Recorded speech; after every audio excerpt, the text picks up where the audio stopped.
नमस्कार दोस्तों, कैसे हैं आप लोग। स्वागत करता हूं। और आज जो मैं बात करने आया हूं, देश में जो हो रहा है सबसे बड़ा मुद्दा जो है उस मुद्दे पे बात करेंगे, क्योंकि मीडिया से लेके और सत्ताधारी पार्टी सभी लोग उस मुद्दे को बहुत ज़ोर से उठा रहे हैं। उस मुद्दे के पीछे हालांकि जो है लखीमपुर का कांड अभी तक गृह राज्य मंत्री का इस्तीफा नहीं हुआ, उसे भी दबा दिया गया। लगातार जो राज्यों से हो रहा है कि कोयला के संकट आ रहा है, बिजली संकट होने वाला है, उससे कोई फ़र्क नहीं पड़ता।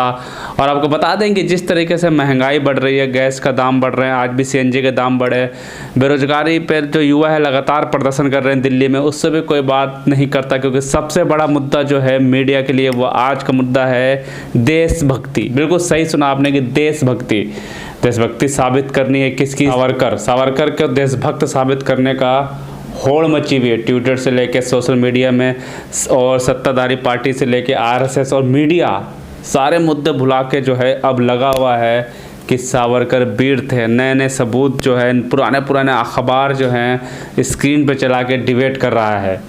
ये मुद्दा कब सामने आया, क्यों जो है सावरकर पे इतना बड़ा विवाद हो गया? क्योंकि आज जो है रक्षा मंत्री राजनाथ सिंह ने कहा है कि विनायक दामोदर सावरकर की दया याचिका, जैसे कहा जाता है कि सावरकर ने कई बार अंग्रेज़ों से माफ़ी मांगी, तो रक्षा मंत्री आज ने कहा है कि माफ़ी मांगी है वो भी गांधी जी के कहने पर। गांधी जी ने उनसे कहा था, यानी कि सावरकर को वीर साबित करने के लिए भी अब गांधी जी का सहारा ले रही है भारतीय जनता पार्टी। बिल्कुल, तो उन्होंने कहा था कि गांधी जी के कहने पर ही सावरकर जी ने अंग्रेज़ों को माफ़ीनामा लिखा था। वो इतने बड़े देशभक्त थे कि उनको एक बार नहीं दो बार जो है आजीवन कारावास की सज़ा जो है अंग्रेज़ों ने दी थी।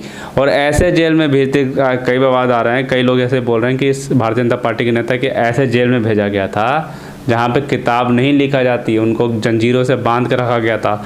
तब से जो है मुद्दा गरमाया हुआ है और सारे दो पक्ष बट गए। एक पक्ष वो जो कह रहा है कि इतिहास जो है सही है, पहले से लिखा हुआ है, और दूसरा पक्ष वो कि 1947 के बाद जो है इतिहास बदल दिया गया। सावरकर वीर थे, सावरकर जैसा बड़ा जो है देशभक्त आज तक पैदा नहीं हुआ, और तमाम जो है जंग छिड़ी पड़ी है ट्विटर पे भी।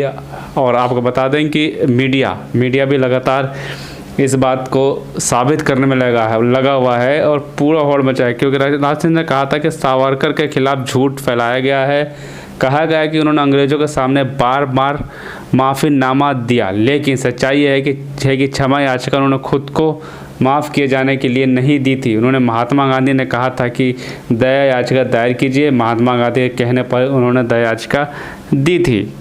और इसका जो रिएक्शन है क्या हुआ है, अब कुछ ट्विटर के पोस्ट में आपको पढ़ के बताता हूँ। प्रोफेसर गौरव भालिया ने कहा है कि क्या महात्मा गांधी जी ने मोदी के केंद्रीय गृह राज्य मंत्री अजय मिश्रा को इस्तीफा करने से भी मना कर दिया? क्योंकि सवाल उठा लखीमपुर खीरी में कि गृह राज्य मंत्री का लगातार जो है इस्तीफा मांगा जा रहा था और अभी तक इस्तीफा नहीं हुआ। सारा मुद्दा अब दब चुका है। मीडिया पे सिर्फ एक डिबेट चल रही है कि सावरकर जो हैं वो बड़े देशभक्त हैं। जो कांग्रेस ने लिखा है कि 29 अगस्त 1911 में माफ़ी मांगने का जो सिलसिला सावरकर ने शुरू किया, वो 9 सालों में 6 बार अंग्रेज़ों को माफ़ी पत्र देने तक पहुंच गया। और महात्मा गांधी का नाम लेकर सावरकर का महिमा मंडल करने वाले लोग ये भूल जाते हैं कि सच्चाई नहीं बदल सकती। क्योंकि गांधी जी का कहा गया कि गांधी जी 9 जनवरी 1915 में महात्मा जो दक्षिण अफ्रीका से भारत आए थे। तो इस पर भी एक सवाल ये निशान उठ गया है।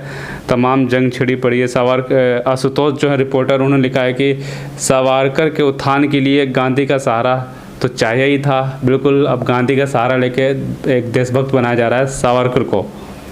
वहीं राजीव सिंह ने लिखा कि व्हाट्सएप ग्रुप का नया कंटेंट, सावरकर ने गांधी जी को कहने पर माफ़ी मांगी। बिल्कुल, जैसे कि ट्विटर पर लगातार चल रहा है, एक देश के युवाओं को लिए नया मुद्दा मिल चुका है।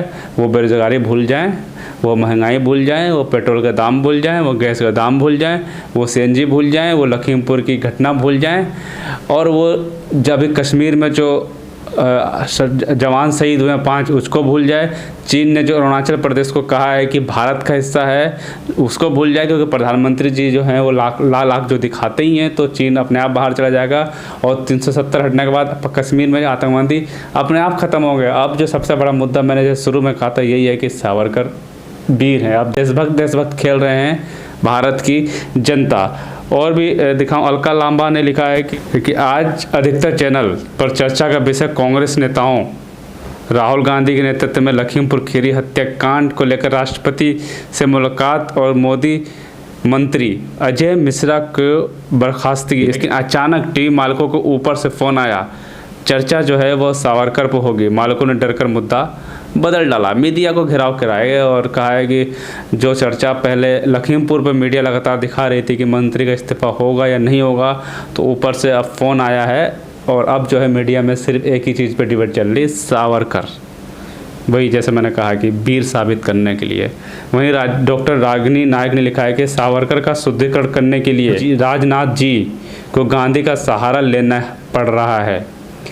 इसके हिसाब से गांधी के कहने पर सावरकर ने माफ़ीनामा लिखा, यानी गांधी का इतना बड़ा चेला होकर गांधी की हत्या का षड्यंत्र रचने वाला सावरकर कायर के साथ एहसान फरामोश भी था। अजीम सिंह ने एक और लिखा है ट्विटर पे कि और वीर ने माफ़ी मांगते हुए लिखा, मैं अंग्रेज़ी सरकार के प्रति वफादार रहूँगा।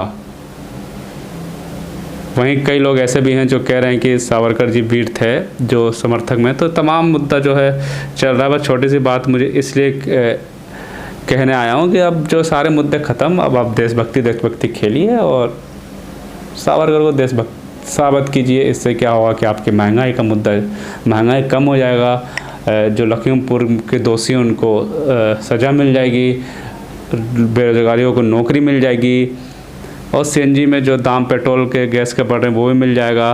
कश्मीर में जो जवान शहीद हुए हैं तो आतंकवादियों को लाख वैसे भी दिख जाएगी। चीन ने जो धमकाया कि अरुणाचल प्रदेश जो चीन का हिस्सा है तो वहाँ भी लाख पहुँच जाएगा। आप वीर खेलते रहिए। तो ठीक है, फिर मिलेंगे अगले मुद्दे पे इसी तरीके से बात करने के लिए। अगर आपको पसंद आया तो प्लीज़ हमारे साथ जुड़े ज़रूर, चैनल को सब्सक्राइब करें और वीडियो अच्छे लगे तो शेयर जरूर करें, क्योंकि तमाम मुद्दों पे आज बात करने के लिए हम शाम को आते हैं। और जो दिन भर की जो बड़ी खबरें होते हैं उसको जो बारीकी से जो छोटे छोटे पॉइंट होते हैं उसको हम पहुंचाने की कोशिश करते हैं आपको। धन्यवाद।